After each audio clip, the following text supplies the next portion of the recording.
ഈസാ നബി അലൈഹി സ്വലാത്തു വസ്സലാം ഒന്നാമതായി കാണിച്ച മുഅ്ജിസത്ത് തൊട്ടിയിൽ കിടന്ന് സംസാരിക്കുക, ഖുർആൻ. വലിയ കൽഭരണികളിൽ വെള്ളം നിറച്ചുകൊണ്ട് അത് വീഞ്ഞാക്കി ജനങ്ങളെ മുഴുവൻ ഉന്മത്തരാക്കുക എന്ന് ബൈബിൾ. പിന്നെയും അദ്ദേഹത്തിന്റെ അത്ഭുതത്തെക്കുറിച്ച് ബൈബിൾ തന്നെ നമുക്ക് കുറെ വായിക്കാനുണ്ട്.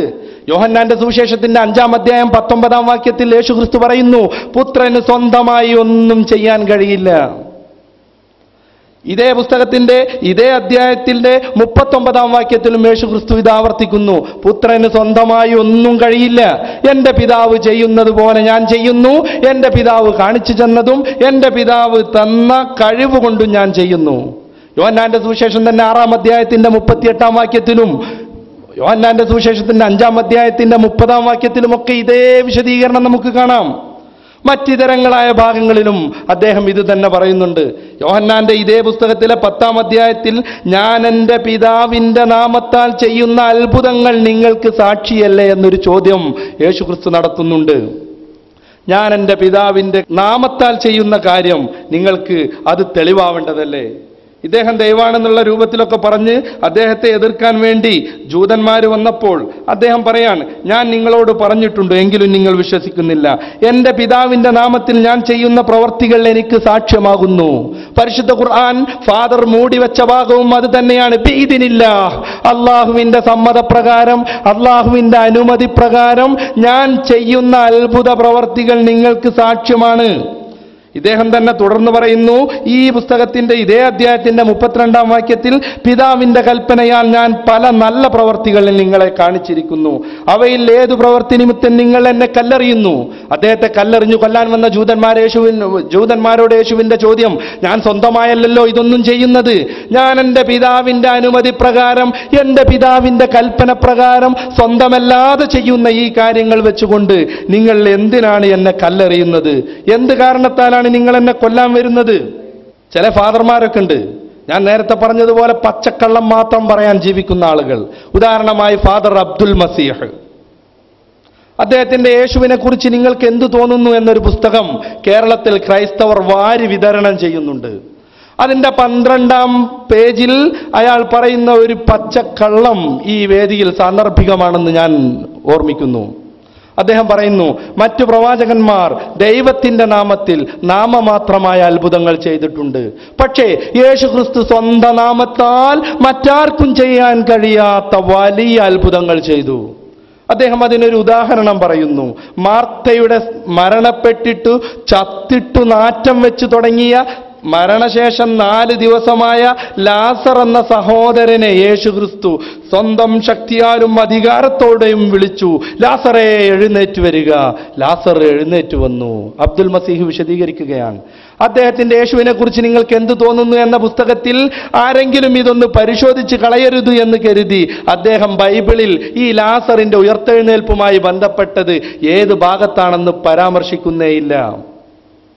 ഇത് ഏത് ഭാഗത്താണെന്ന് അയാൾ പറയുന്നില്ല. എന്തുകൊണ്ട്? ഏത് ഭാഗത്താണെന്ന് പറയുകയും ആരെങ്കിലും അത് പരിശോധിക്കുകയും ചെയ്താൽ അതോടുകൂടെ അദ്ദേഹം പറയുന്നത് പച്ചക്കള്ളമാണെന്ന് ഏത് കുരുടനും മന്ദബുദ്ധിക്കും ബോധ്യമാകും. അത് കാരണമായി അയാൾ ഏത് സൂക്തമാണെന്നതും മൂടിവെച്ചു. പക്ഷേ പ്രിയപ്പെട്ട കൂട്ടുകാർ, എപ്പോഴെങ്കിലും ഒഴിവ് കിട്ടുമ്പോൾ ബൈബിളിലെ യോഹന്നാൻ സുവിശേഷത്തിന്റെ 11-ാം അധ്യായം വായിക്കുക. അതിലാണ് ഈ പറഞ്ഞ ലാസറിന്റെ സംഭവമുള്ളത്. ഞാൻ ചുരുക്കി മാത്രം പറയാം. ലാസർ മരിക്കുന്ന സമയത്ത് യേശു ആ സ്ഥലത്തില്ലായിരുന്നു. മരണശേഷം 4-ാം ദിവസം യേശു വന്നപ്പോൾ ലാസറിന്റെ സഹോദരിയും യേശുവിന്റെ വിശ്വസ്തയായ അനുയായിയുമായിരുന്ന മാർത്ത വീട്ടിന്റെ പടിക്കലേക്ക് ഓടിക്കൊണ്ടുകൊണ്ട് ഗുരുവിനോട് പറഞ്ഞു, ഗുരോ, നീ ഇവിടെ ഉണ്ടായിരുന്നെങ്കിൽ എൻ്റെ സഹോദരന് ഇത് സംഭവിക്കില്ലായിരുന്നു. കാരണം നീ നിന്റെ പിതാവിനോട് എന്ത് ചോദിച്ചാലും അവൻ നിനക്ക് നൽകുമെന്ന് എനിക്കറിയാം. അബ്ദുൽ മസീഹ് പോവട്ടെ, ഫാദർ സുലൈമാൻ പോവട്ടെ, യേശുവിൽ നിന്ന് മതം പഠിച്ച മാർത്ത പറയുന്നത്, നീ നിന്റെ പിതാവിനോട്, ദൈവത്തോട് എന്ത് ചോദിച്ചാലും അവൻ നിനക്ക് നൽകുമെന്ന് എനിക്കറിയാം. അതുകൊണ്ട് നീ ഇവിടെ ഉണ്ടായിരുന്നെങ്കിൽ എൻ്റെ സഹോദരന് ഈ ഒരു പ്രശ്നം പറ്റില്ലായിരുന്നു. വീണ്ടും നമുക്ക് ലാസറിന്റെ സംഭവം തന്നെ പരിശോധിക്കാം. യേശു ചോദിക്കുന്നു, എവിടെയാണ് അവന്റെ കല്ലറ?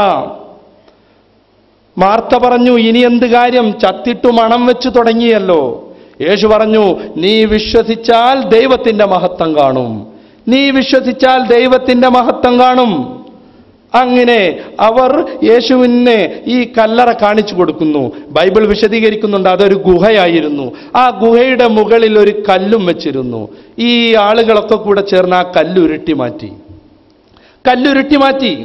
അബ്ദുൽ മസീഹ് പറയുന്നു, അധികാരത്തോടുകൂടെ സ്വന്തം ശക്തിയാലെ യേശു വിളിച്ചപ്പോൾ ലാസർ എഴുന്നേറ്റ് വന്നു, ഖബറൊക്കെ തുറന്ന് എഴുന്നേറ്റ് വന്നു. സംഭവിച്ചത് അങ്ങനെയല്ല. ബൈബിൾ പറയുന്നത് കല്ലുരുട്ടി മാറ്റിയിട്ട് ആ ഗുഹ ഇങ്ങനെ കണ്ടപ്പോൾ യേശു ക്രിസ്തു അവിടെ വെച്ച് എങ്ങനെയാണ് അയാളുടെ അത്ഭുതം എന്നതിനെക്കുറിച്ച് വളരെ വിശാലമായിട്ട് അവർക്ക് പറഞ്ഞു കൊടുക്കുന്നുണ്ട്. ഞാൻ ബൈബിള് തന്നെ വായിക്കാം. അവർ കല്ലു നീക്കി. യേശു കണ്ണുകൾ ഉയർത്തി ദൈവത്തോട് പറഞ്ഞു, പിതാവേ, നീ എൻ്റെ അപേക്ഷ കേട്ടതിനാൽ ഞാൻ നിന്നെ വാഴ്ത്തുന്നു. നീ എപ്പോഴും എൻ്റെ അപേക്ഷ കേൾക്കുന്നുവെന്ന് ഞാൻ അറിഞ്ഞിരിക്കുന്നു. പ്രാർത്ഥനയുടെ തുടക്കം ഹംദ് ചൊല്ലണം, ശുക്ർ ചൊല്ലണം. അതാണ് യേശു ചെയ്യുന്നത്. പിതാവേ, നിന്റെ പ്രാർത്ഥനകൾ നീ സ്വീകരിക്കുന്നത് കൊണ്ട് നിനക്ക് നന്ദിയുണ്ട്. നീ എപ്പോഴും എൻ്റെ പ്രാർത്ഥന കേൾക്കുന്നു എന്ന് എനിക്കറിയാം. അതുകൊണ്ട് നീ എന്നെ അയച്ചിരിക്കുന്നു എന്ന് ചുറ്റും നിൽക്കുന്ന പുരുഷാരം വിശ്വസിക്കേണ്ടതിന് വേണ്ടി അവർ നിമിത്തം ഞാൻ ചോദിക്കുന്നു, ലാസറേ, എഴുന്നേൽക്കുക. സ്വന്തം മതഗ്രന്ഥത്തിൽ ഫാദർമാർ നടത്തുന്ന തട്ടിപ്പ് കയ്യോടെ പിടികൂടുകയാണ് ഈ വേദിയിൽ.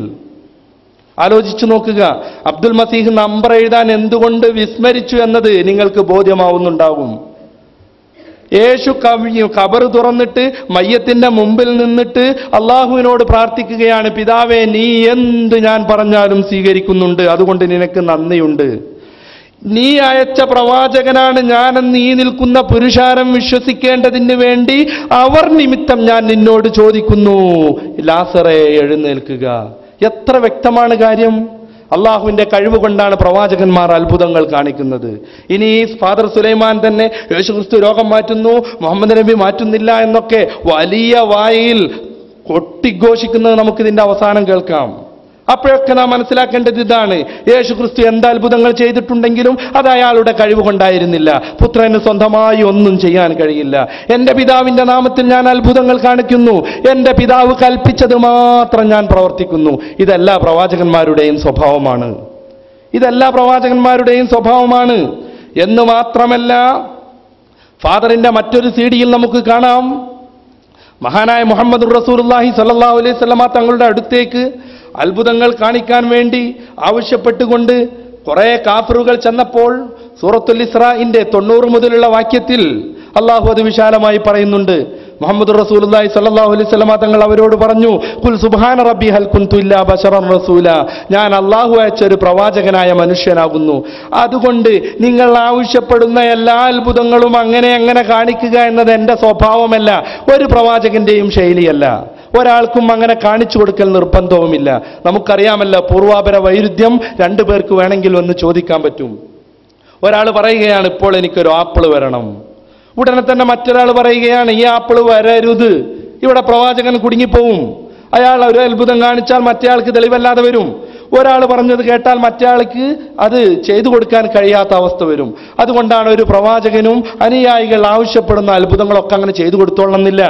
പരിശുദ്ധ ഖുർആൻ തന്നെ ഇസ്രായേൽ 88-89 വാക്യങ്ങളിലൊക്കെ പറയുന്നത് പരിശുദ്ധ ഖുർആനാകുന്ന മഹാത്ഭുതത്തെ കുറിച്ചാണ്. ആ അത്ഭുതം മുമ്പിൽ ഉണ്ടാകുമ്പോൾ ഇനി ഓരോ ചെറിയ കാര്യങ്ങൾ നിങ്ങൾ എന്തിനാവശ്യപ്പെടുന്നു?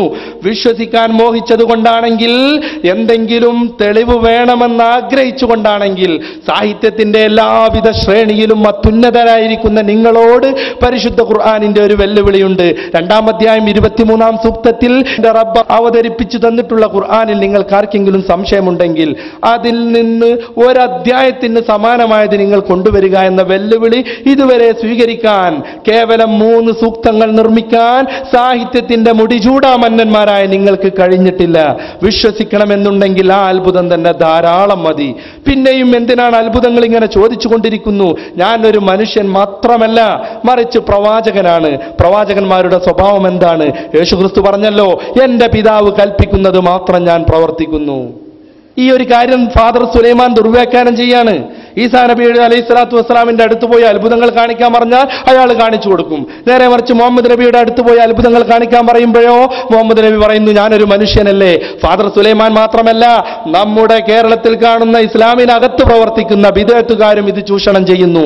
ഇമാം റാസിയുടെ തഫ്സീറുൽ കബീറിന്റെ 19-ാം വാള്യത്തിൽ നിന്നുള്ള ഒരു ഭാഗം ഇവർ കട്ടുമുടിച്ചുകൊണ്ട് ഉദ്ധരിക്കുന്നു. അങ്ങനെ മുഹമ്മദുർ റസൂൽ സല്ലല്ലാഹു അലൈഹി വസല്ലമ തങ്ങൾ കേവലം ഒരു സാധാരണക്കാരനും അറബി പയ്യനുമാണെന്ന് തെളിയിക്കാൻ ഇവർ ശ്രമിക്കുന്നു. ഇങ്ങനെ എല്ലാവരും ഒരുപോലെ അള്ളാഹുവിന്റെ റസൂലിനെ എതിർത്തുകൊണ്ടിരിക്കുന്ന ഒരു ഭാഗമാണിത്.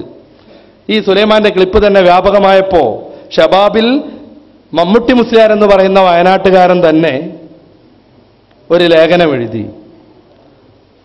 സമസ്തക്കാരുടെ ഖബർ സിയാറത്ത് കൊണ്ടാണത്രേ ഈ സുലൈമാൻ ഫാദറൊക്കെ ക്രിസ്ത്യാനിസത്തിലേക്ക് പോയത്. മമ്മൂട്ടി മുസ്ലിയാർ ദീന് പഠിക്കണം. സുലൈമാൻ ഫാദർ പറയുന്നു, മുഹമ്മദ് നബിക്ക് അദ്ദേഹത്തിന്റെ അത്ഭുതത്തിൽ ഒരു പങ്കുമില്ല. ഇതേ വാദം പഠിപ്പിക്കുന്നത് മുജാഹിദുകാരാണ്, ജമാഅത്തെ ഇസ്ലാമിക്കാരാണ്. സുലൈമാൻ ഫാദറിന് സംശയം വന്നപ്പോൾ അയാൾ ഖുർആനിലേക്ക് ഇജ്തിഹാദിന് ഇറങ്ങിയിരിക്കുകയാണ്. പരിശുദ്ധ ഖുർആനിലേക്ക് നേർക്കുനേരെ ഇജ്തിഹാദിന് ഇറങ്ങാൻ ആഹ്വാനം ചെയ്യുകയും ലക്ഷക്കണക്കിന് മുജ്തഹിദുകളെ സൃഷ്ടിച്ചുവെന്ന് അഭിമാനം പറയുകയും ചെയ്യുന്നത് കേരളത്തിലെ മുജാഹിദുകളാണ്.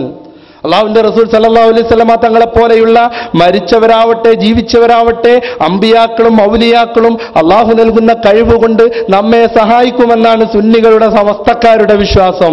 ഒരിക്കലും സഹായിക്കില്ലെന്നും അവരുടെ മുഅ്ജിസത്തുകളിൽ അവർക്ക് യാതൊരുവിധ സ്വാധീനമില്ലെന്നും കേരളത്തിൽ പഠിപ്പിക്കുന്നത് ക്രൈസ്തവരെ പോലെ മുജാഹിദുകളാണ്, ജമാഅത്തെ ഇസ്ലാമിക്കാരാണ്. ഇനിയും പറവാനുണ്ട്, മുജാഹിദുകൾക്ക് വായിപ്പാൻ കഴിവില്ല. പിന്നീട് ഒരു പറയേണ്ടി വന്നാൽ അത് തന്നെ നമുക്ക് സംസാരിക്കാം. എന്നാലും വളരെ വാരി സംസാരിക്കുക. മുജാഹിദുകളല്ല, ഈ സമസ്തക്കാരുടെ ഖബർ പ്രേമം കൊണ്ടാണ് സുലൈമാൻ ഫാദറൊക്കെ ഇസ്ലാമിൽ നിന്ന് പോയത്. ഈ ഫാദർമാരൊക്കെ ഇസ്ലാമിൽ നിന്ന് പോകുന്നത് മുജാഹിദുകളുടെ പുസ്തകം വായിച്ചിട്ടാണെന്നാണ് നമുക്ക് മനസ്സിലാകുന്നത്. കാരണം പല വിഷയത്തിലും ഇവരും ക്രിസ്ത്യാനികളും ഒരേ മോഡലാണ്. നമ്മുടെ വിഷയം അതല്ലാത്തത് കൊണ്ട് ഞാൻ ചുരുക്കുന്നു. ഫാദർ സുലൈമാൻ പറയുന്നത് പോലെ യേശു ക്രിസ്തു എല്ലാ അത്ഭുതങ്ങളും ചെയ്തോ? ഒരിക്കലും ചെയ്തിട്ടില്ല. ചില കാര്യങ്ങൾ ഞാൻ പറയാം. മത്തായിയുടെ സുവിശേഷത്തിന്റെ 4-ാം അധ്യായം 3-4 വാക്യങ്ങളിൽ യേശുവിന്റെ മുമ്പിൽ കല്ലെടുത്തുകൊണ്ട് 40 ദിവസം പട്ടിണി കിടന്ന് വിഷമിച്ച യേശു ക്രിസ്തുവിനോട് ഇതൊന്ന് അപ്പമാക്കി നീ ഭക്ഷിച്ചുകൊള്ളൂ എന്ന് സാത്താൻ പറഞ്ഞപ്പോൾ യേശു പറഞ്ഞു, പോകൂ സാത്താനെ, മനുഷ്യൻ അപ്പം കൊണ്ട് മാത്രമല്ല ദൈവവചനം കൊണ്ടും ജീവിക്കുന്നുവെന്ന് വിശുദ്ധ ലിഖിതത്തിലുണ്ടല്ലോ.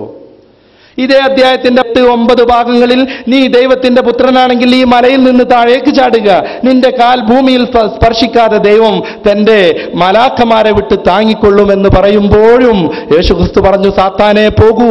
അദ്ദേഹം ചാടിയോ? ചാടിയില്ല.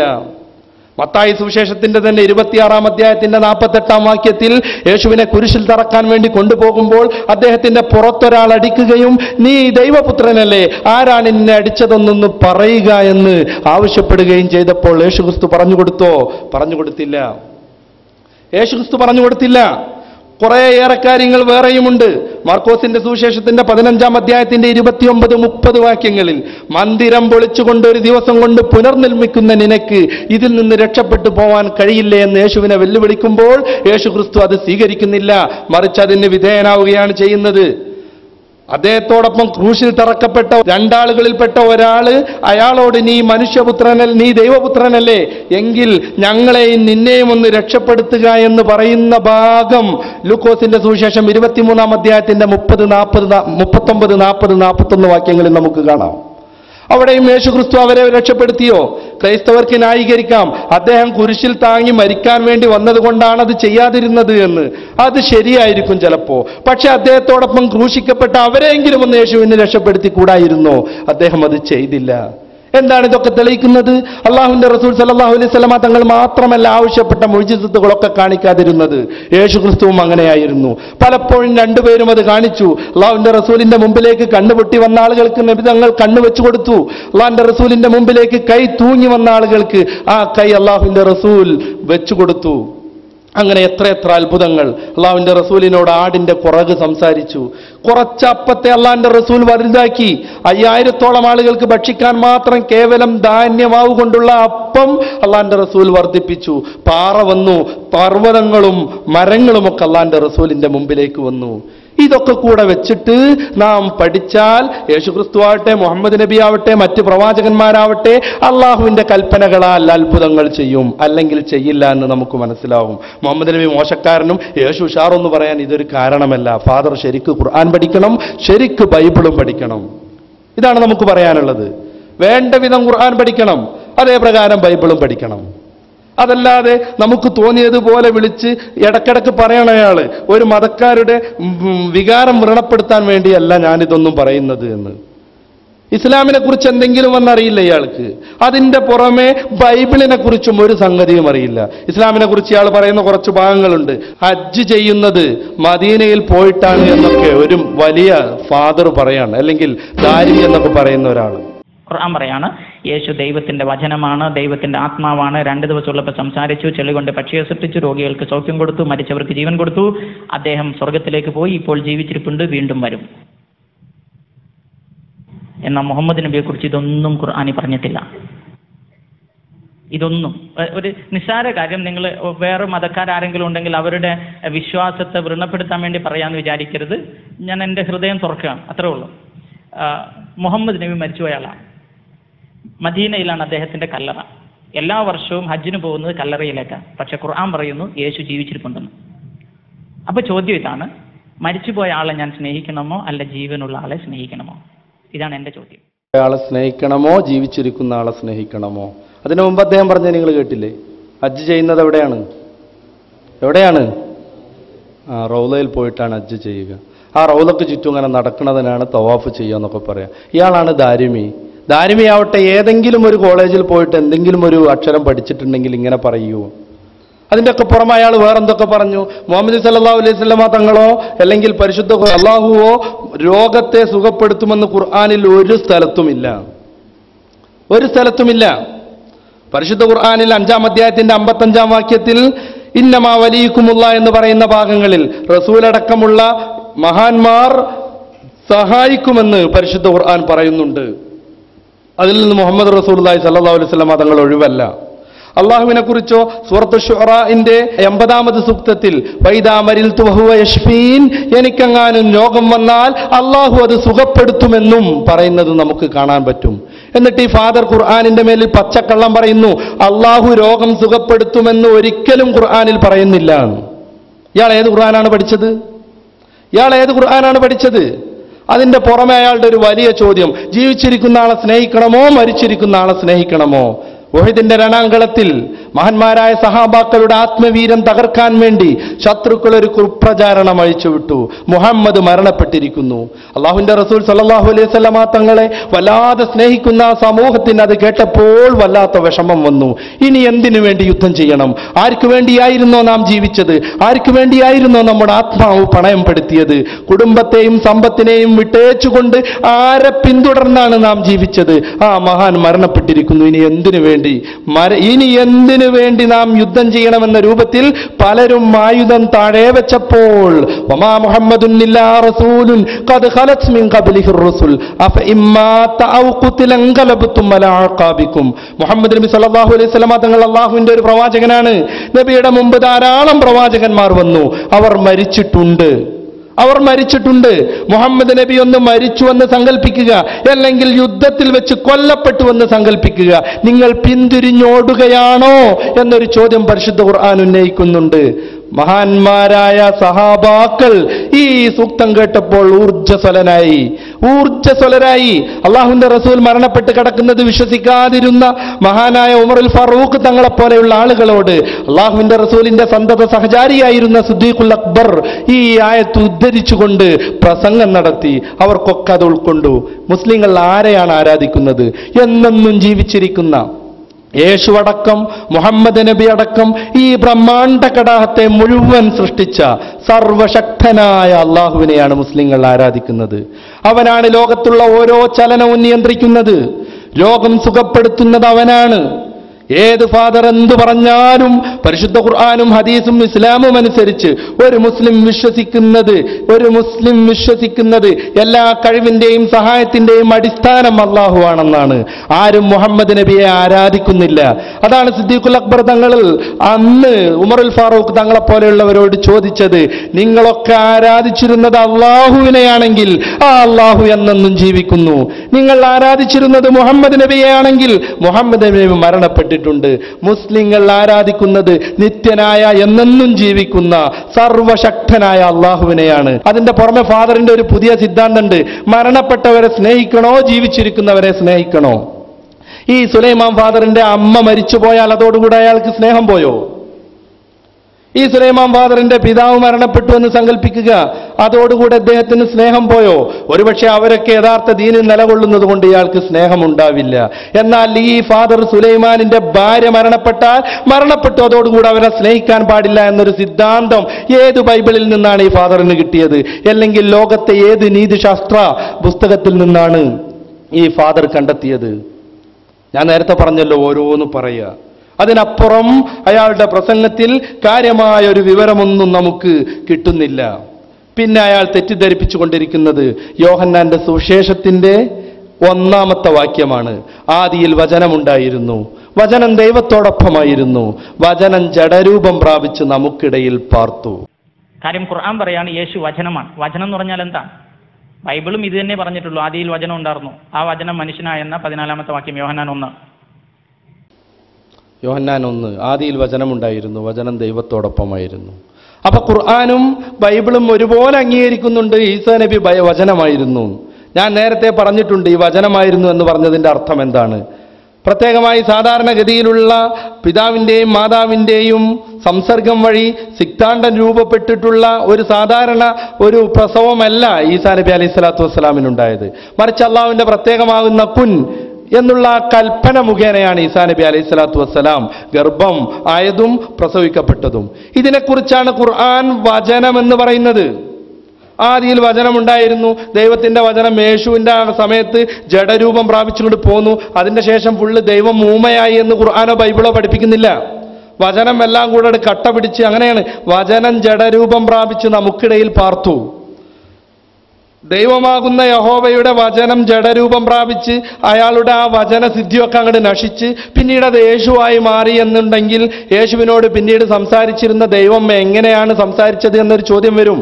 മത്തായിയുടെ സുവിശേഷത്തിന്റെ 3-ാം അധ്യായത്തിന്റെ 16-ാം വാക്യത്തിൽ യേശു സ്നാനം ചെയ്ത് കയറിയപ്പോൾ സ്വർഗം തുറന്ന് ആത്മാവ് പ്രാവിന്റെ രൂപത്തിൽ ഇറങ്ങി വരുന്നത് അവൻ കണ്ടു. ഇവൻ എൻ്റെ പ്രിയപുത്രൻ, ഇവനിൽ ഞാൻ പ്രസാദിച്ചിരിക്കുന്നു എന്നൊരു വചനം സ്വർഗത്തിൽ നിന്ന് കേൾക്കാനായി എന്ന് നമുക്ക് കാണാം. ഈ വചനം ആരുടേതായിരുന്നു? വചനം ജഡരൂപം പ്രാപിച്ചു എന്ന് പറഞ്ഞാൽ ദൈവത്തിന്റെ വചനം ഒരു യേശുവായി മാറി എന്നല്ല അതിന്റെ അർത്ഥം. മറിച്ച് അള്ളാഹുവിന്റെ പ്രത്യേകമായ കൽപ്പന പ്രകാരം ഈസാ നബി അലൈഹി സ്വലാത്തു വസ്സലാം ഗർഭമുണ്ടായി പ്രസവിക്കപ്പെട്ടു എന്ന് മാത്രമാണ് ഇതുകൊണ്ട് ഉദ്ദേശിക്കുന്നത്. ഫാദർ സുലൈമാൻ ഇതും തെറ്റിദ്ധരിപ്പിക്കുകയാണ്. പിന്നെ ഒരു ചർച്ചമുണ്ട്. ആ വചനം ദൈവമായിരുന്നു എന്നൊക്കെ പറയുന്ന യോഹന്നാന്റെ ആ കുറിച്ച് വചനം ദൈവത്തിൻ്റെതായിരുന്നു എന്നായിരുന്നു ആദ്യകാല ബൈബിളിലുള്ളത്. പിന്നീടാണ് വചനം ദൈവമായിരുന്നു എന്നൊക്കെ പറയുന്നത്. എന്തിന്? ഞാൻ നേരത്തെ പറഞ്ഞല്ലോ, ഏകസത്യ ദൈവത്തെയായിരുന്നു ഈസാ നബി പ്രബോധനം ചെയ്തത്. AD 325 നിഖിയായിൽ വെച്ച് നടന്ന ഒരു സുന്നഹദോസിൽ വെച്ചാണ് ഈസാ നബി ദൈവത്തിന്റെ ഭാഗമാണെന്ന് ഇവർ പഠിപ്പിക്കുന്നത്. അതുവരെയും ഈസാ നബി ദൈവത്തിന്റെ ഭാഗമല്ലായിരുന്നു ഇവർക്ക്. പിന്നീട് അതിന് പറ്റുന്ന വിധത്തിൽ ബൈബിൾ വളച്ചൊടുക്കുന്നതിന്റെ ഭാഗമായിട്ടാണ് യോഹന്നാന്റെ സുവിശേഷത്തിലുള്ള വചനം ജഡരൂപം പ്രാപിച്ച് നമുക്കിടയിൽ പാർത്തു എന്നൊക്കെ വരുന്നത്. പിന്നെ ദൈവം എന്ന് യേശുവിനെ കുറിച്ച് പ്രയോഗിച്ചിട്ടില്ലേ? യേശു തന്നെ യോഹന്നാന്റെ സുവിശേഷത്തിന്റെ 10-ാം അധ്യായത്തിൽ പറയുന്നത് കാണാം. ദൈവത്തിന്റെ സന്ദേശങ്ങൾ കിട്ടുന്ന ആളുകൾ ദൈവമെന്ന് നിങ്ങൾ പറയാറില്ലേ? ദൈവം എന്ന് ഞാൻ പറഞ്ഞിട്ടില്ലേ? ദൈവം എന്ന് വിശുദ്ധ ലിഖിതത്തിലില്ലേ എന്നൊക്കെ യേശു പറയുന്നുണ്ട്. എന്താണ് അതിൻ്റെയൊക്കെ അർത്ഥം? ദൈവത്തോട് ബന്ധപ്പെട്ട ഒരാൾ എന്ന് മാത്രം. നമ്മുടെ ഫാദർ സുലൈമാൻ ഇതൊന്നും അറിയാതെ അല്ലെങ്കിൽ അറിഞ്ഞുകൊണ്ട് തെറ്റിദ്ധരിപ്പിച്ചുകൊണ്ട് അയാളുടെ കുറേ അബദ്ധങ്ങൾ വീണ്ടും പറഞ്ഞുകൊണ്ടിരിക്കുന്നു. പ്രധാനപ്പെട്ട ഒരു അബദ്ധം അയാൾ പറയുന്നത്, ഏതാനും ചിലത് കൂടി ഇനി നമുക്ക് സംസാരിക്കണം. അയാൾ പറയുന്ന ഒരു പ്രധാനപ്പെട്ട അബദ്ധം, ഖുർആനിൽ എന്തെങ്കിലും സംശയമുണ്ടെങ്കിൽ ബൈബിൾ വായിച്ചുകൊണ്ട് അത് ശരിപ്പെടുത്തണം. ഇങ്ങനെ ഒരു ഖുർആനും പറഞ്ഞിട്ടില്ല, നമുക്കത് വിശകലനം ചെയ്യാം. പ്രാർത്ഥന കഴിഞ്ഞ് ഞാൻ ഖുർആൻ തുറന്നപ്പോൾ കണ്ട വചനം ഖുർആനിന്റെ 10-ാം അധ്യായം 94-ാം വാക്യം. എന്താ പറയുന്നതെന്നറിയോ? فإن كنتم في شك مما أنزلنا إليك فاسأل الذين يقرؤون الكتاب من قبلك لقد جاءك الحق فلا تكونن من الممترين. ഞാൻ നിനക്ക് തന്നിരിക്കുന്ന ഈ ഖുർആനിനകത്ത് എന്തെങ്കിലും സംശയങ്ങളുണ്ടെങ്കിൽ നീ പോയി ബൈബിൾ വായിക്കുക, അപ്പോൾ നിന്റെ സംശയം തീരും എന്ന. അങ്ങനുണ്ട്. ഞാൻ ഇറക്കിയ ഖുർആനിൽ നിനക്ക് എന്തെങ്കിലും സംശയമുണ്ടെങ്കിൽ ബൈബിൾ പോയി വായിക്കുക, നിന്റെ സംശയം തീരും. ഏതാണ് ഈ ബൈബിൾ? നമുക്ക് കുറച്ച് കൂടുതൽ പറയേണ്ടി വരും. ചുരുക്കി മാത്രം ഞാൻ പറയാം. ബൈബിൾ പുതിയ നിയമത്തിലെ ഒന്നാമത്തെ പുസ്തകമായിട്ട് ഇപ്പോൾ രേഖപ്പെട്ട് കാണുന്നത് മത്തായിയുടെ സുവിശേഷമാണ്. അത് എന്ന് വിരചിച്ചു എന്നതിനെക്കുറിച്ച് ക്രൈസ്തവർ പരമാവധി അടുപ്പിച്ച് പറഞ്ഞാൽ തന്നെ AD 37 അതായത് യേശുവിൻ്റെ കുരിശുമരണ സംഭവം, ഇവരുടെ ഭാഷയിൽ യേശുവിൻ്റെ കുരിശുമരണ സംഭവം കഴിഞ്ഞ് 30 വർഷം കഴിഞ്ഞിട്ടാണ് മത്തായി അയാളുടെ സുവിശേഷം എഴുതുന്നത്. നാലാമത്തെ സുവിശേഷം യോഹന്നാൻ്റേതാണ്. യോഹന്നാൻ അയാളുടെ ബൈബിൾ എഴുതുന്നത് AD 90 അല്ലെങ്കിൽ AD 110. എന്ന് വെച്ചാൽ യേശുവിൻ്റെ കുരിശു സംഭവത്തിൻ്റെ 1 നൂറ്റാണ്ട് കഴിഞ്ഞിട്ടാണ് യോഹന്നാൻ അയാളുടെ പുസ്തകം എഴുതുന്നത്. ഏറ്റവും അടുത്ത് കിടക്കുന്ന മത്തായി സുവിശേഷം വരെ ഏകദേശം 40 വർഷം കഴിഞ്ഞിട്ടാണ് എഴുതപ്പെട്ടിട്ടുള്ളത്. ഇതാണോ പരിശുദ്ധ ഇഞ്ചീൽ? ഖുർആനിൽ ഇഞ്ചീലിനെ കുറിച്ച് പറയുന്നിടത്തൊക്കെ ഈസാ നബിക്ക് നാം ഇഞ്ചീലിനെ നൽകി. നേരത്തെ നമ്മുടെ ഫാദർ തന്നെ ദുർവ്യാഖ്യാനം ചെയ്തല്ലോ. ഇഞ്ചീലിനെ പഠിപ്പിച്ചു കൊടുത്തു.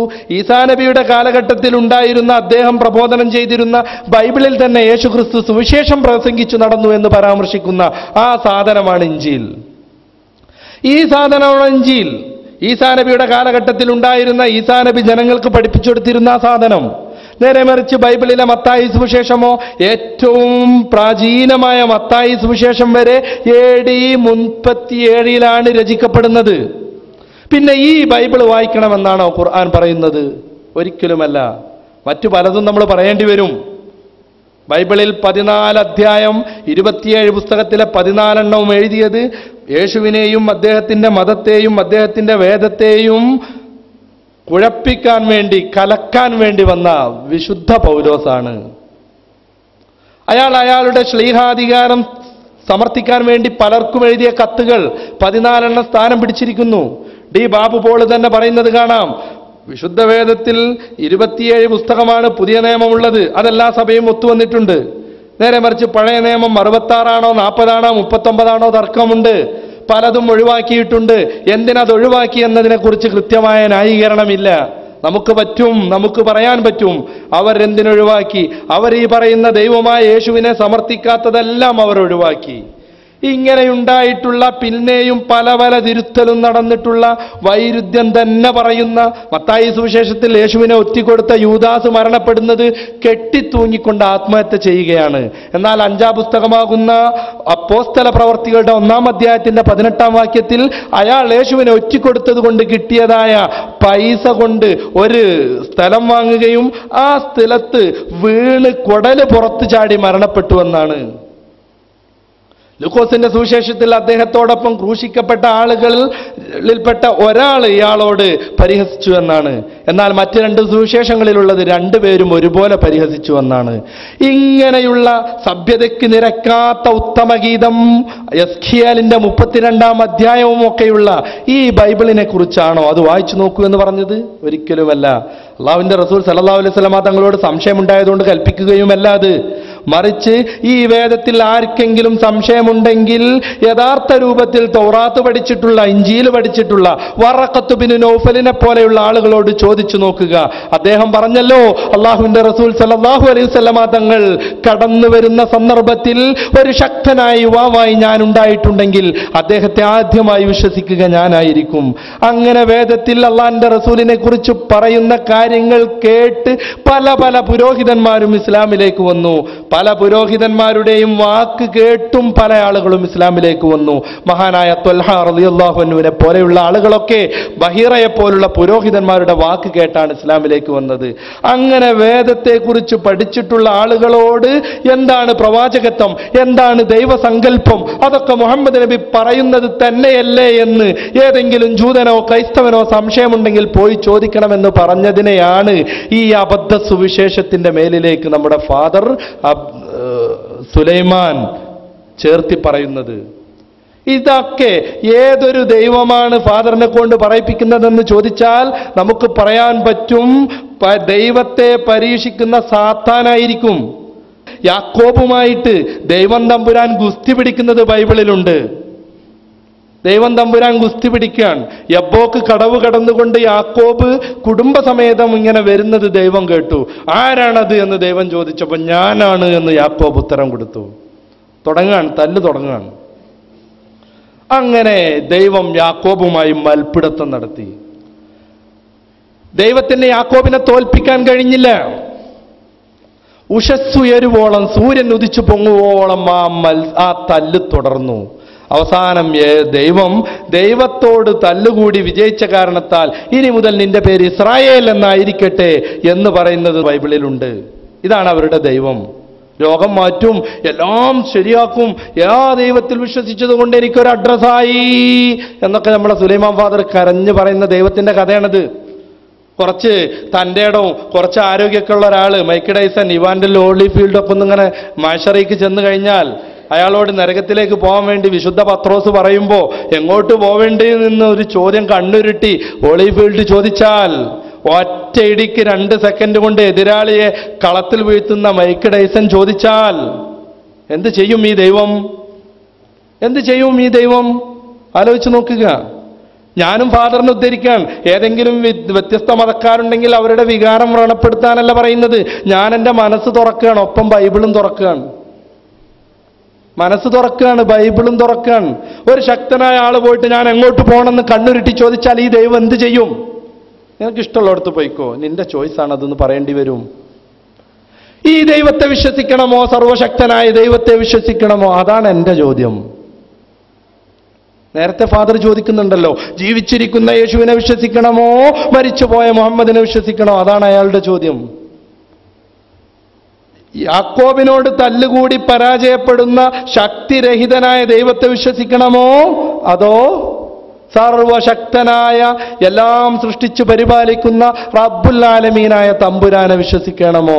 അതാണ് വിശ്വാസികൾ സുലൈമാൻ ഫാദറിനോട് നടത്തുന്ന ചോദ്യം. ഇതാണ് ബൈബിൾ വായിക്കാൻ പറഞ്ഞതിന്റെ രഹസ്യം. കുറെ ചെറുപ്പക്കാർ അതിലൊരു സംശയമായിരിക്കുന്നു. പലരും എന്നെയൊക്കെ ഫോണിൽ വിളിച്ചു, അല്ല ബൈബിൾ വായിക്കണം എന്ന് പറഞ്ഞിട്ടുണ്ടല്ലോ, അപ്പൊ ബൈബിൾ വായിച്ചാൽ ഈ സംശയമൊക്കെ തീരുന്നു സുലൈമാൻ ഫാദർ പറയുന്നുണ്ടല്ലോ. പ്രിയപ്പെട്ട ചെറുപ്പക്കാരെ, തെറ്റിദ്ധരിക്കരുത്. ഈ അബദ്ധ പ്രഘോഷണങ്ങളെയല്ല ഖുർആൻ വായിക്കാൻ പറയുന്നത്. ഞാൻ പറഞ്ഞല്ലോ, ഈസാ നബിക്ക് ഇറങ്ങിയതായ പരിശുദ്ധ ഇഞ്ചീലിനെയാണ് ഖുർആൻ വായിക്കാൻ പറഞ്ഞത്, അല്ലെങ്കിൽ വേദക്കാരോട് ചോദിക്കാൻ പറയുന്നത്. ഈസാ നബിയുടെ കുരിശ് സംഭവത്തിന്റെ 37 വർഷം കഴിഞ്ഞിട്ട് രചന തുടങ്ങിയ മത്തായിയെയല്ല, 90 110 വർഷം കഴിഞ്ഞിട്ട് രചന തുടങ്ങിയ യോഹന്നാനെയല്ല, അതിൻ്റെ ഇടയിലും ബാക്കിലുമായിട്ട് രചിക്കപ്പെട്ട മറ്റ് സുവിശേഷങ്ങളെയല്ല. ഖുർആന്റെ പേരിൽ എത്ര പച്ചയായിട്ടാണ് ഇയാൾ കളവ് പറയുന്നത്. ഒരൊറ്റ കാര്യം ഞാൻ കേൾപ്പിക്കാം. എത്ര വ്യക്തമായ കളവാണ് ഈ മനുഷ്യൻ പറയുന്നത് എന്ന് നമുക്കൊന്ന് കേൾക്കാം. അച്ഛൻ വന്നിട്ടൊരു വചനം വായിച്ച് അതിന് വ്യാഖ്യാനം കൊടുത്തു. ആ വ്യാഖ്യാനം എൻ്റെ ഹൃദയത്തെ വല്ലാതെ സ്വാധീനിച്ചു. കാരണം മുസ്ലിമീങ്ങളുടെ ഖുർആനിലെ എല്ലാ അധ്യായങ്ങളിലും അള്ളാഹു പറയുന്നത് ഇങ്ങനെയാണ്: വഇബാദുർ റഹ്മാനില്ലദീന യംശൂന അലൽ അർളി ഹൗനാ. ഓ മനുഷ്യരെ, നിങ്ങളെല്ലാവരും എൻ്റെ അടിമകളാണ്, ഞാൻ നിങ്ങളുടെ യജമാനനാണ്, ഞാൻ പറയുന്നത് നിങ്ങൾ അനുസരിക്കുന്നില്ലെങ്കിൽ നിങ്ങളെ ഞാൻ ശിക്ഷിക്കും. അള്ളാഹു പറയാണ്, ഞാൻ അവൻ്റെ അടിമയാണ്, അവൻ എൻ്റെ യജമാനനാണ്. അടിമയ്ക്ക് യജമാനനെ സ്നേഹിക്കാൻ പറ്റിയല്ല, യജമാനന് അടിമയെ സ്നേഹിക്കാൻ പറ്റിയല്ല. എന്നെ ഒരാൾ അടിമയെ എന്ന് വിളിക്കുന്നത് എനിക്കങ്ങ് ഉൾക്കൊള്ളാൻ പറ്റുന്നില്ല. അതുകൊണ്ട് എന്നെ അടിമയെ എന്ന് വിളിക്കുന്ന ഒരു ദൈവത്തെ എനിക്കങ്ങ് സ്വീകരിക്കാൻ പറ്റുന്നില്ല. മറിച്ച് എന്നെ മകനെ എന്ന് വിളിക്കുന്ന യേശുവിനെ എനിക്ക് എളുപ്പമായി സ്വീകരിക്കാൻ സാധിച്ചു. പരിശുദ്ധ ഖുർആനിലെ എല്ലാ അധ്യായങ്ങളിലും അള്ളാഹു പറയുന്നത് എന്താണ്? വഇബാദുർ റഹ്മാൻ. അല്ലേ? പരിശുദ്ധ ഖുർആനിലെ 25-ാം അധ്യായം സൂറത്തുൽ ഫുർഖാനിൽ മാത്രമാണ് ഇങ്ങനെ ഒരു പ്രയോഗമുള്ളത്. ഇയാൾ എന്നെ പലപ്പോഴും കാണാം ഖുർആനിന്റെ നമ്പർ ഇങ്ങനെ പറയുന്നു, 114 അധ്യായം 114 അധ്യായം. ഈ 114 അധ്യായത്തിൽ 25-ാമത്തേതായിട്ട് അവതീർണമായിട്ടുള്ള അല്ലെങ്കിൽ 25-ാമതായിട്ടുള്ള സൂറത്തുൽ ഫുർഖാനിൽ മാത്രമാണ് വഇബാദുർ റഹ്മാൻ അല്ലദീന യംശൂന അലൽ അർളി ഹൗന എന്ന് പറയുന്ന വാക്യമുള്ളത്. എന്നിട്ട് ഫാദർ സുലൈമാൻ പച്ചക്കള്ളം പറയുന്നു. പരിശുദ്ധ ഖുർആനിലെ എല്ലാ അധ്യായത്തിലും അള്ളാഹു പറയുന്നത് ഇങ്ങനെയാണ്, വഇബാദുർ റഹ്മാൻ. അതിന്റെ പുറമെ അയാൾ അതിന് അർത്ഥം വെച്ചത് നിങ്ങൾ ശ്രദ്ധിച്ചു കാണും. ഞാൻ നിങ്ങളുടെ ഉടമയാകുന്നു, നിങ്ങൾ എൻ്റെ അടിമയാകുന്നു, ഞാൻ പറയുന്നത് നിങ്ങൾ കേൾക്കുന്നില്ലെങ്കിൽ ഞാൻ നിങ്ങളെ ശിക്ഷിക്കും. അതാ ഇബാദുർ റഹ്മാൻ അല്ലദീന യംശൂന അലൽ അർളി എന്ന് പറഞ്ഞതിന്റെ അർത്ഥം. വഇബാദുർ റഹ്മാൻ, അള്ളാഹുവിന്റെ വിശ്വസ്തരായ അടിമകൾ, ദാസന്മാർ. അല്ലദീന യംശൂന അലൽ അർളി ഹൗന, ഈ ഭൂമുഖത്തൂടെ ശാന്തരായിക്കൊണ്ട് വളരെ വിനയത്തോടുകൂടെ അവർ നടക്കും. ഇതാണ് ഖുർആനിലുള്ളത്. ഇതിന്റെ അർത്ഥമാണ് ഫാദർ പറഞ്ഞത്.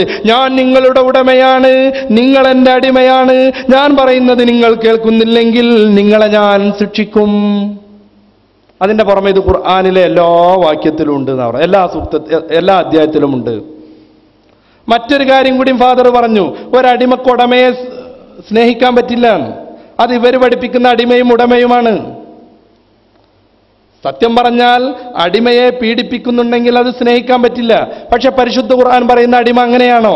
അള്ളാഹു സൃഷ്ടിച്ചു, എല്ലാ രൂപത്തിലും ആ സൃഷ്ടാവിനെ വിധേയപ്പെട്ട് ജീവിക്കുന്നത് കൊണ്ട് അള്ളാഹുവിന്റെ അടിമയായിട്ടാണ് മനുഷ്യരും മറ്റു സൃഷ്ടികളൊക്കെ ഉള്ളത്.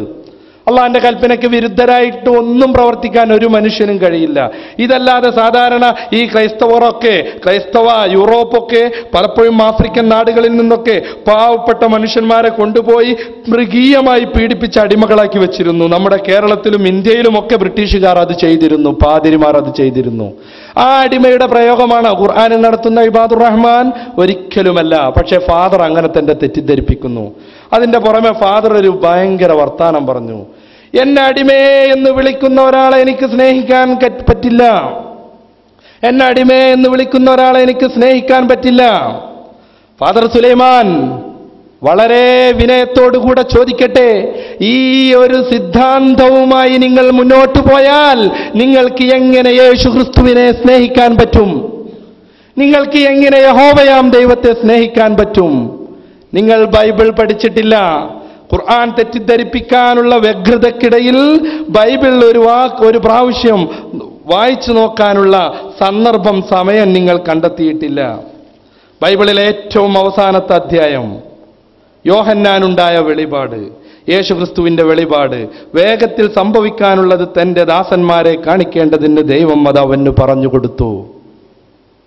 വെളിപാട് പുസ്തകം ആരംഭിക്കാൻ ഏറ്റവും പെട്ടെന്ന് സംഭവിക്കാനുള്ളത് തന്റെ ദാസന്മാരെ തന്റെ അടിമകളെ കാണിച്ചു കൊടുക്കാൻ യഹോവയാം ദൈവം അത് വെളിപ്പെടുത്തി കൊടുത്തു. ഇവിടെ മാത്രമാണോ ഇതുള്ളത്? പുതിയ നിയമത്തിൽ തന്നെ യാക്കോബ് എന്ന് പറയുന്ന ഒരു പുസ്തകമുണ്ട്. അതിന്റെ തുടക്കത്തിൽ പറയുന്നത് യാക്കോബ് അടിമയാണെന്നാണ്. മറ്റ് തിത്തീസും ഫിലിപ്പീസും ഒക്കെ പറയുന്ന കുറെ പുസ്തകങ്ങൾ, എത്രയോ പുസ്തകങ്ങൾ വേറെയും നമുക്ക് കാണാൻ പറ്റും. കൊലേസ്യർ എന്ന പുസ്തകമുണ്ട് ഈ പുതിയ നിയമത്തിൽ. അതിന്റെ 4-ാം അധ്യായത്തിൽ 12-ാം വാക്യത്തിൽ യേശുവിന്റെ അടിമ എന്ന പ്രയോഗമുണ്ട്. പൗലോസിനെ കുറിച്ച് യേശുവിന്റെ അടിമ എന്ന് യൂദാ പുസ്തകത്തിൽ നമുക്ക് കാണാം. അതല്ലെങ്കിൽ ബൈബിളിന്റെ വിവിധങ്ങളായ ഭാഗങ്ങളിൽ നമുക്ക് കാണാം. യൂദയുടെ 1-ാം അധ്യായത്തിന്റെ 1-ാമത്തെ വാക്യത്തിൽ ദൈവത്തിന്റെ അടിമ എന്ന പ്രയോഗം നമുക്ക് കാണാൻ പറ്റുന്നുണ്ട്.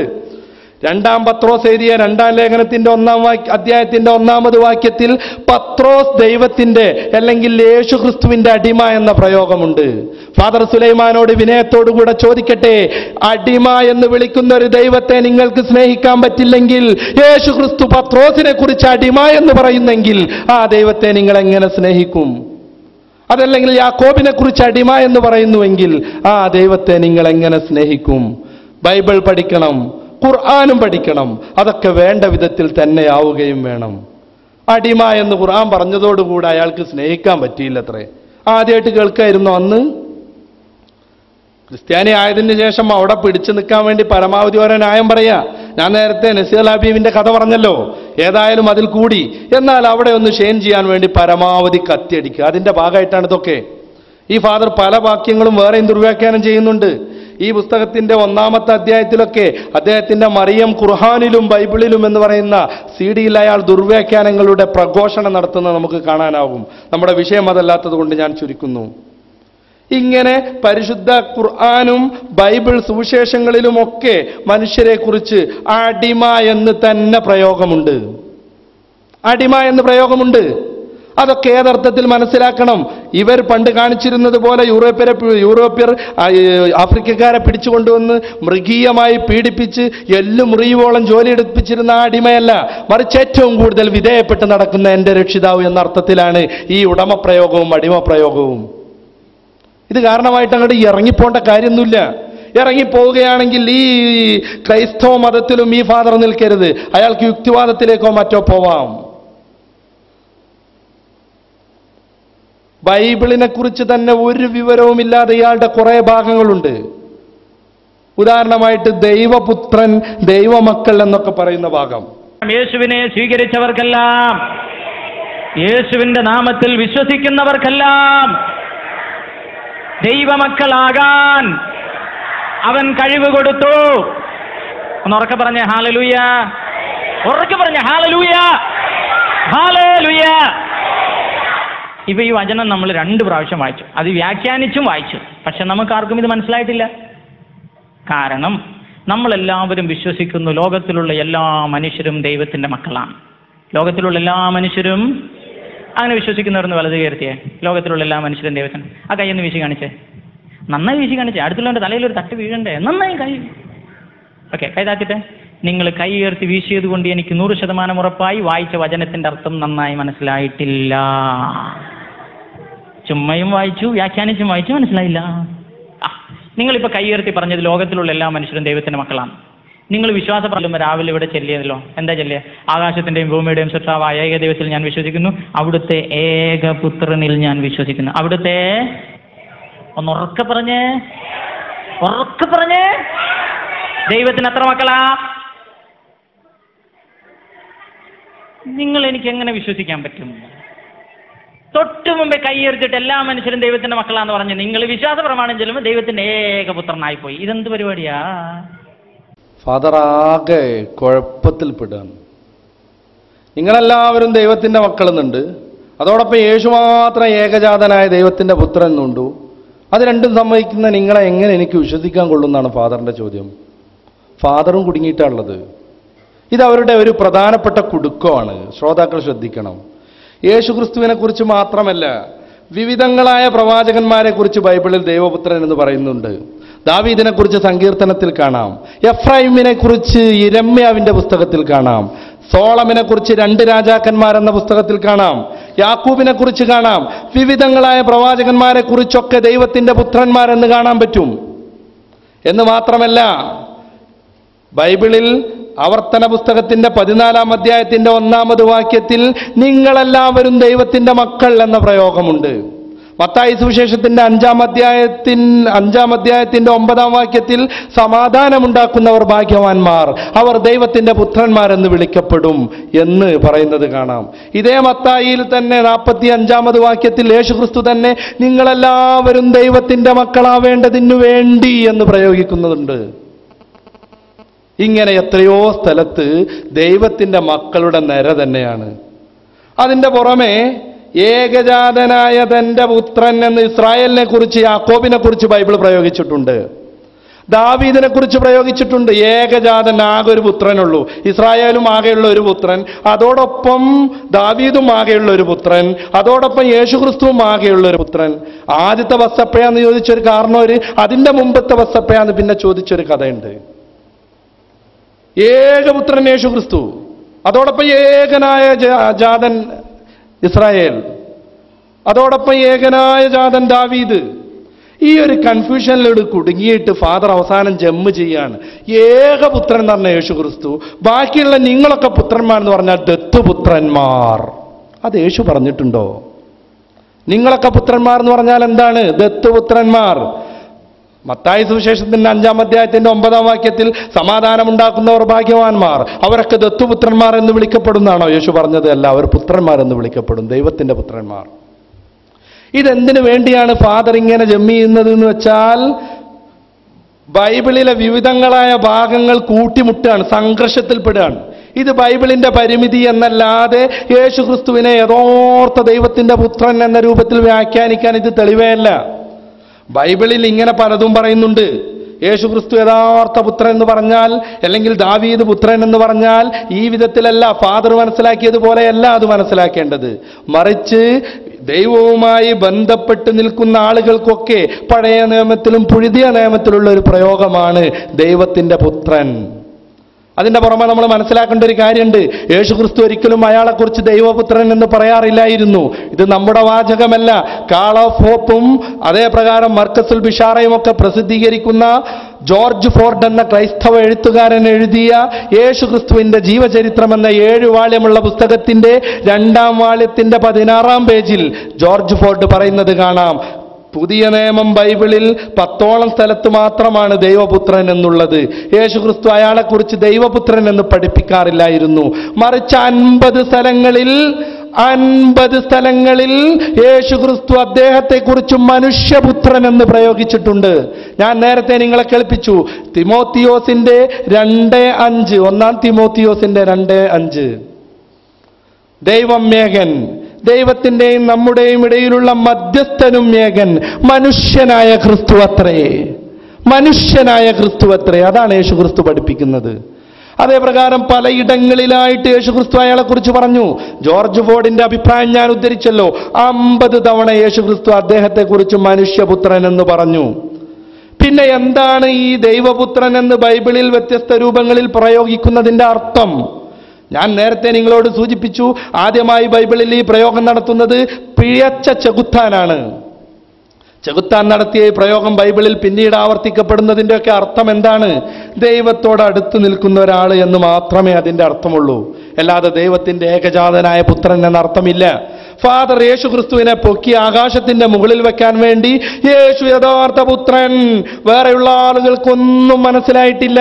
ഇതുവരെ ക്രിസ്തുമതത്തിൽ ജീവിച്ച് ക്രിസ്തുമതത്തിന്റെ വേദഗ്രന്ഥം പഠിച്ച നിങ്ങൾക്കൊന്നും മനസ്സിലായിട്ടില്ല. അത് ഞാൻ പറഞ്ഞു തരാം. യേശു ദൈവത്തിന്റെ പുത്രൻ എന്ന് പറഞ്ഞാൽ ഏകജാതനായ പുത്രൻ. നാം ഒക്കെ ദൈവത്തിന്റെ പുത്രന്മാരെന്ന് പറഞ്ഞാൽ ദത്തുപുത്രന്മാർ. ഫാദർ സുലൈമാൻ, ഇതൊന്നും ബൈബിളിന്റെ പാഠമല്ല. ഇതൊന്നും ബൈബിളിന്റെ പാഠമല്ല. യേശുവിനെ കുറിച്ച് ദൈവപുത്രൻ എന്ന് പറയുന്നത് നിങ്ങൾക്ക് ഭീഷണിയാവുണ്ടെന്ന് ഞങ്ങൾക്കറിയാം. എന്തുകൊണ്ട്? യേശു ദൈവപുത്രനായതുകൊണ്ട് ദൈവമാവുന്നെങ്കിൽ മറ്റു പലരും, ഞാൻ നേരത്തെ എണ്ണി പറഞ്ഞവരും പറയാത്തവരുമായ കുറേ ആളുകൾ ദൈവത്തിന്റെ പുത്രന്മാരാവേണ്ടി വരും. ഈ ഒരു വിഷമം കാരണത്താലാണ് ഫാദർ ദൈവത്തിന്റെ ദത്തുപുത്രൻ എന്നൊക്കെ പറഞ്ഞ് ന്യായീകരിക്കുന്നത്. ഇത് യേശു പഠിപ്പിച്ചതല്ല. പലപ്പോഴായി നാം പറഞ്ഞതുപോലെ ബൈബിളിനെ കുറിച്ചോ ഖുർആനിനെ കുറിച്ചോ ഒന്നും അറിയാതെ ഈ ഫാദർ നടത്തുന്ന കേവലം വാഗ്ധാരണികൾ മാത്രമാണ് എന്ന് മാത്രമൊന്നുമല്ല ഇയാൾ പറയുന്നത്. ഇയാളുടെ പ്രസംഗത്തിന്റെ അവസാന ഭാഗത്ത് അയാൾ പറയുന്നത് കാണാം, മുസ്ലിങ്ങൾ അവരുടെ ദൈവത്തെ അപ്പൻ എന്ന് വിളിക്കുന്നു. മുസ്ലിമീങ്ങൾ ദൈവത്തെ അപ്പാന്ന് വിളിക്കും. മുസ്ലിമീങ്ങൾ ദൈവത്തെ അപ്പാന്ന് വിളിക്കും. ഇയാളൊരു മുസ്ലിം കുടുംബത്തിലാണ് വളർന്നത്. അതുപോലും അന്ന് പോലും എന്താണ് ഈ വിളിക്കുന്നത് എന്ന് ശ്രദ്ധിക്കാതെ അയാൾ ഇറങ്ങി പ്രസംഗിക്കുകയാണ്. മുസ്ലിങ്ങൾ ദൈവത്തെ അപ്പ എന്ന് വിളിച്ചു എന്നാണ് ഇയാൾ പറയുന്നത്. ദൈവം എന്നുള്ള അർത്ഥത്തിന് ഒരു അപ്പ എന്ന് വിളിക്കാൻ പറ്റുമോ പറ്റില്ലേ, അതൊക്കെ വേറൊരു ചർച്ച. എന്നാലും വ്യാപകമായി കാണുന്ന ഒരു മതവിശ്വാസികളാണ് മുസ്ലിങ്ങൾ. അവരവരുടെ ദൈവത്തിനെ എന്ത് പേരാണ് വിളിക്കുന്നത് എന്ന് പോലും അറിയാത്ത ഈ ഫാദറാണ് ഇസ്ലാമിനെ കുറിച്ച് പഠിപ്പിക്കാൻ നടക്കുന്നത്. ജെറി തോമസിനെ പോലെയുള്ള മറ്റ് ഫാദർമാർ അള്ളാഹു എന്ന പദത്തിനെ വരെ വിമർശിക്കുന്നത് കാണാം. ബൈബിളിന്റെ അറബി പുസ്തകം എടുത്ത് പരിശോധിച്ച് നോക്കുക. അറബി ബൈബിൾ ഇവർ തന്നെ പ്രസിദ്ധീകരിക്കുന്നത്. യോഹന്നാന്റെ സുവിശേഷത്തിന്റെ 1-ാം അധ്യായം അറബി ബൈബിളിൽ തുടങ്ങുന്നത് ഫിൽ ബദ്ഇ കാന കലിമ അൽ കലിമതു മഅല്ലാഹ് അൽ കലിമതു ഹുവല്ലാഹ്. ഇത് തെറ്റാണെന്നാണ് ഈ ഫാദർമാർ പറയുന്നത്. ഞാൻ നേരത്തെ പറഞ്ഞതുപോലെ പുതിയ നിയമത്തിൽ യേശുക്രിസ്തു പറഞ്ഞതായിട്ട് യഹോവ എന്ന പേര് തീരെയില്ല. അയാൾ ദൈവം എന്നാണ് പ്രയോഗിച്ചത്, റബ്ബൂനി എന്നാണ് പ്രയോഗിച്ചത്, പിതാവേ എന്നാണ് പ്രയോഗിച്ചത്, രക്ഷിതാവേ എന്നാണ് പ്രയോഗിച്ചത്. ഇതൊക്കെയും ബൈബിളിൽ കൊടുത്തിരിക്കുന്നത് ഒന്നുകിൽ ഇലാഹ് അല്ലെങ്കിൽ അല്ലാഹു എന്ന പദത്തിലാണ് അറബി ബൈബിളിൽ. എന്നിട്ടാണ് അല്ലാഹു എന്ന പദത്തിന്റെ സാങ്കത്യം പോലും ചോദ്യം ചെയ്യാൻ ഈ വിവരം കെട്ട ഫാദർമാർ ഇറങ്ങിത്തിരിച്ചിരിക്കുന്നത്. ഞാൻ എൻ്റെ പ്രസംഗം അവസാനിപ്പിക്കുകയാണ്. പ്രിയപ്പെട്ട വിശ്വാസികളെ, നമ്മുടെ മുമ്പിൽ ധാരാളം കടമ്പകളുണ്ട്. പരിശുദ്ധ ഇസ്ലാമിനെ കൊത്തിവലിക്കാൻ വേണ്ടി മുസ്ലിം പേരുള്ളതും അല്ലാത്തതുമായ ഫാദർമാരുടെ നീണ്ട നിര. യുക്തിവാദികളും മറ്റുള്ളവരും അവരുടേതായ അബദ്ധങ്ങൾ പ്രചരിപ്പിക്കാൻ വേണ്ടി വ്യാപകമായ പ്രവർത്തനങ്ങൾ നടത്തുന്നു. അതോടൊപ്പം ഈ ഫാദർമാർക്കും യുക്തിവാദികൾക്കുമൊക്കെ ചൂട്ടുപിടിച്ചുകൊണ്ട് ഇസ്ലാമിനകത്തുള്ള ബിദ്അത്തിന്റെ ആളുകളും പ്രവർത്തിച്ചു കൊണ്ടിരിക്കുന്നു. മുഹമ്മദ് നബി സാധാരണക്കാരനാണ്, മുഹമ്മദ് നബിക്ക് യാതൊരു സഹായവും ചെയ്യാൻ പറ്റില്ല, മുഹമ്മദ് നബി മരണപ്പെട്ടു പോയിട്ട് എങ്ങോട്ടാണ് എന്നുപോലും അറിയില്ല. അതൊക്കെ ഫാദർ പറയുന്നുണ്ട്, ഞാൻ ചുരുക്കിയതാണ്. മുഹമ്മദ് നബി എങ്ങോട്ട് പോയി എന്ന് പോലും അറിയില്ല, ഫാദറിന് അറിയില്ലായിരിക്കും. പരിശുദ്ധ ഇസ്ലാം അതിനെക്കുറിച്ച് കൃത്യമായി പറഞ്ഞിട്ടില്ലേ? മുഹമ്മദുർ റസൂലുള്ളാഹി സ്വല്ലല്ലാഹു അലൈഹി വസല്ലമ തങ്ങൾ മഹാന്റെ ആ ബർസഖിയായ ജീവിതത്തെക്കുറിച്ച് പരിശുദ്ധ ഇസ്ലാമിന്റെ ഗ്രന്ഥങ്ങൾ വ്യക്തമായി പറഞ്ഞിട്ടില്ലേ? ഇപ്പോൾ നബി എവിടെയാണെന്ന് മുസ്ലിങ്ങൾക്കറിയില്ലേ? എല്ലാവർക്കും അറിയാം, പക്ഷെ ആർക്കും അതറിയില്ല. അതുകൊണ്ട് മുഹമ്മദ് നബിയെ വിശ്വസിച്ചാൽ മുഹമ്മദ് നബിയെ പോലെ ആവുന്ന ഇയാൾ പരിഹസിക്കാൻ. അതേ പ്രകാരം ഇയാൾ നടത്തുന്ന മറ്റൊരു പരിഹാസമുണ്ട്. ഇസ്ലാം എന്ന് പറഞ്ഞാൽ നിയമങ്ങളുടെ നിയമങ്ങളാണെന്ന് അയാൾ പറയുന്നത്. കുറേയേറെ കൽപ്പനകളുണ്ട്, അങ്ങനത്തെ ഒരു മതമാണ് ഇസ്ലാം. കൽപ്പനകളില്ലെങ്കിൽ പിന്നെ മതം വേണ്ട, തോന്നിയവന് തോന്നിയതുപോലെ ജീവിക്കാൻ പിന്നെ മതം വേണ്ട. ഇയാൾ പറയുന്നത് കേട്ടാൽ തോന്നും ഇവരുടെ ക്രൈസ്തവ മതത്തിൽ യാതൊരു കൽപ്പനകളൊന്നുമില്ല. അതൊക്കെ പറഞ്ഞാൽ നീണ്ടുപോകും. മത്തായിയുടെ സുവിശേഷത്തിന്റെ 7-ാം അധ്യായത്തിൽ യേശുക്രിസ്തു പറയുന്ന ഒരു സംഭവം ഉദ്ധരിക്കുന്നത് നമുക്ക് കാണാൻ പറ്റും. യേശുക്രിസ്തു പറയുന്നത് വളരെ ലളിതമാണ് ഈ കാര്യങ്ങൾ എന്നല്ല. ഇടുങ്ങിയ വാതിലിലൂടെ അകത്ത് കടക്കുവീൻ, നാശത്തിലേക്ക് പോകുന്ന വാതിൽ വീതിയുള്ളതും വഴി വിശാലവുമാകുന്നു, അനേകർ അതിലൂടെ കടക്കുന്നു. ജീവനിലേക്ക് പോകുന്ന വാതിൽ ഇടുങ്ങിയതും വഴി ഞെരുക്കമുള്ളതുമാകുന്നു, അത് കണ്ടെത്തുന്നവർ ചുരുക്കമത്രേ. അതാണ് വഴി ചുരുങ്ങിയതാണ് എന്നല്ലേ പറയുന്നതിന്റെ അർത്ഥം. അതൊരു ആലങ്കാരിക പ്രയോഗമാണ്, ചിലപ്പോൾ ഫാദറിന് മനസ്സിലാവില്ല. അതുകൊണ്ട് അതുകൂടെ ഞാൻ വിശദീകരിക്കാം. ഒരു നല്ല വിജയത്തിലേക്ക് പോകണമെങ്കിൽ കുറച്ച് പ്രയാസപ്പെട്ട് പോകണമെന്നാണ് പറയുന്നത്. എന്നിട്ട് ഫാദർ കളിയാക്കാൻ ഏറ്റവും കൂടുതൽ കൽപ്പനയുള്ള മതമാണ് ഇസ്ലാം. മൂത്രമൊഴിക്കാൻ കയറുമ്പോൾ എങ്ങനെ ഇരിക്കണം കൽപ്പനയുണ്ട്, അത് ലംഘിച്ചാൽ അള്ളാഹു ശിക്ഷിക്കും. അയാൾ ഒരു കുപ്പി കൊടുന്ന് പരീക്ഷണം നടത്തിയതൊക്കെ അയാൾ വിശദീകരിക്കുന്നുണ്ട്. ഇത് കേട്ടാൽ തോന്നുന്നതാണ്, യാതൊരു നിയമമല്ല ഈ ഇവരുടെ മതം അനുസരിച്ച്. ഞാൻ അതൊക്കെ കൂടെ പറയുകയാണെങ്കിൽ പ്രിയപ്പെട്ട ഫാദർ, നിങ്ങൾക്ക് ചെവി പൊത്തിപ്പോവേണ്ടി വരും. ലേവ്യ പുസ്തകത്തിലും സംഖ്യാപുസ്തകത്തിലൊക്കെ ചെയ്തു കൂട്ടുന്ന കുറേ ശിക്ഷാ നടപടികളും കർമ്മങ്ങളുമൊക്കെയുണ്ട്. ആർക്കെങ്കിലും സ്ഖലനമുണ്ടെങ്കിൽ അവൻ 7 ദിവസം അശുദ്ധനാണ്, അവൻ അടിച്ചു നനച്ചു കുളിക്കണം, അവനെ കണ്ടവൻ അടിച്ചു നനച്ചു കുളിക്കണം, അവനെ തൊട്ടവൻ അടിച്ചു നനച്ചു കുളിക്കണം, അവൻ തൊട്ട സാധനങ്ങളെല്ലാം അടിച്ചു നനച്ചു കുളിക്കണം. ഇങ്ങനെ തുടങ്ങിയിട്ട് എത്ര ഭാഗങ്ങൾ. എന്തേ സ്ഖലനം ഉണ്ടാവുക എന്ന് പറഞ്ഞാൽ വലിയ തെറ്റാണോ? സ്ഖലനം ഒരു അശുദ്ധിയാണ്, അതോടുകൂടെ അയാൾ കുളിക്കണം. പക്ഷേ ഈ ലേവ്യ പുസ്തകത്തിൽ പറയുന്നത് അങ്ങനെയല്ല. അടിച്ചു നനച്ചു കുളിക്കണം, എന്നാലും അയാൾ വൈകുന്നേരം വരെ അശുദ്ധനാണ്. അയാളെ കണ്ടവും കുളിക്കണം, തൊട്ടവും കുളിക്കണം, അയാൾ തൊട്ട സാധനം തൊട്ടവും കുളിക്കണം. ഇതൊന്നും അറിയില്ലെങ്കിൽ ഫാദർ സുലൈമാന് പറയാം വളരെ എളുപ്പമാണ് ഞങ്ങളുടെ മതം എന്ന്. ഇവിടെ മാത്രോ ഒരു പെണ്ണിനെ കുറിച്ച് ഒരു സംശയം തോന്നിക്കഴിഞ്ഞാൽ, അവൾ വ്യഭിചാരിണിയാണോ എന്ന് സംശയം തോന്നിക്കഴിഞ്ഞാൽ എന്താണ് ചെയ്യേണ്ടത് എന്ന് സംഖ്യാപുസ്തകത്തിന്റെ 5-ാം അധ്യായത്തിൽ 11 മുതലുള്ള ഭാഗങ്ങളുണ്ട്. ഇയാളെ സ്ത്രീകളെ എങ്ങനെ പുകഴ്ത്തിയിട്ട് പറയുന്നത് കാണാം. പ്രിയപ്പെട്ട ക്രൈസ്തവ സഹോദരിമാരെ, നിങ്ങളെക്കുറിച്ച് നിങ്ങളുടെ മതം എന്തു പറയുന്നുവെന്ന് സംഖ്യാപുസ്തകത്തിന്റെ 5-ാം അധ്യായത്തിന്റെ 11 മുതൽ 31 വരെയുള്ള ഭാഗങ്ങൾ പരിശോധിക്കുക. പരസ്യമായിട്ട് ഈ പെണ്ണിനെ വൃത്തികെട്ട ജലം കുടിപ്പിച്ചിട്ട് വയറ് വീർക്കുന്നുണ്ടോ, തൊട ക്ഷയിക്കുന്നുണ്ടോ എന്നൊക്കെ പുരോഹിതൻ പരീക്ഷിക്കണമെന്നാണ് ബൈബിൾ പഠിപ്പിക്കുന്നത്. നിങ്ങളുടെ മതം വളരെ എളുപ്പമാണല്ലേ? നിങ്ങളുടെ മതം വളരെ എളുപ്പമാണല്ലേ? മത്തായിയുടെ സുവിശേഷത്തിന്റെ 5-ാം അധ്യായത്തിന്റെ 28-ാം സൂക്തം യേശുക്രിസ്തു എന്ത് പറയുന്നു? തെറ്റ് ചെയ്യാൻ നിന്റെ കണ്ണ് കാരണമാകുന്നെങ്കിൽ ആ കണ്ണ് ചുഴന്നു കളയണം. കാരണം 2 കണ്ണുള്ളവനായി നരകത്തിൽ പോകുന്നതിനേക്കാൾ നല്ലത് ഒറ്റ കണ്ണനായി സ്വർഗത്തിൽ പോകുന്നതത്രേ. തെറ്റ് ചെയ്യാൻ നിന്റെ കാല് കാരണമാവുന്നെങ്കിൽ ആ കാല് ഛേദിക്കണം. കാരണം 2 കാലുള്ളവനായി നരകത്തിൽ പോകുന്നതിനേക്കാൾ ഭേദം ഒറ്റക്കാലനായി സ്വർഗത്തിൽ പോകുന്നതത്രേ. ഫാദർ സുലൈമാൻ, നിങ്ങളുടെ മതത്തിൽ തീരെ നിയമങ്ങളില്ലല്ലേ?